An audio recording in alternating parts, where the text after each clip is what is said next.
ஜெய் ஸ்ரீராம். நூற்றாண்டுகால போராட்டத்தின் பல்லாயிரக்கணக்கான தியாகங்களின் பலனை இன்று நாம் காண்கிறோம். இந்த கொடி நீதி மறுக்கப்பட்ட போதும், வரலாறு அழிக்கப்பட்ட போதும் நெஞ்சில் தீயுடன் போராடிய கோடிக்கணக்கான இந்துக்களின் வெற்றி கொடி. ஒரு தேசம் தன் அடையாளத்தை இழந்து, தன் நம்பிக்கையின் கருவறை அபகரிக்கப்பட்டு எத்தனை ஆண்டுகள் காத்திருந்தது. இது ஒரு கோவில் மட்டுமல்ல, 1000 வருட அவமானத்திற்கு பிறகு பாரத அன்னை தனக்காக பெற்றெடுத்த அடையாளம். ராமர் கோவில் கட்டப்படாது, அது வெறும் கனவு என்று கேலி செய்தவர்கள் எல்லாம் இன்று எங்கே? கரசேவையில் ரத்தம் சிந்திய தியாகிகள், பெயர் தெரியாத பல்லாயிரக்கணக்கான பக்தர்களின் கண்ணீர் துளிகள், இவையெல்லாம் வீண் போகுமா?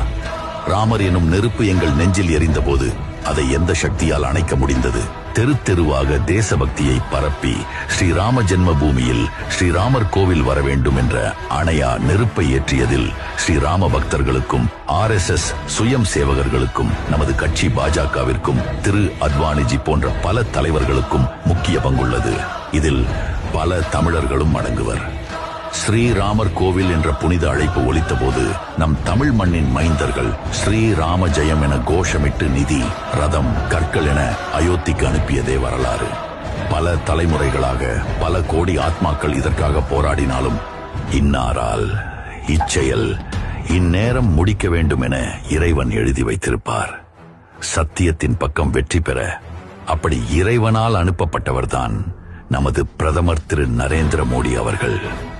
அவதூறுகளுக்கு அஞ்சாமல் சட்டத்தின் வழியில் நிதானத்துடன் சென்று உலகே வியந்து பார்க்கும் ஸ்ரீராமர் கோவிலை அயோத்தியில் கொண்டு வந்து விட்டார். இன்று கொடியும் ஏற்றிவிட்டார். தர்மத்தின் வாழ்வுதனை சூது கவ்வும், மீண்டும் தர்மமே வெல்லும். ஜெய் ஸ்ரீராம். ஸ்ரீராம ஜெயம். ஜெய் ஸ்ரீராம்.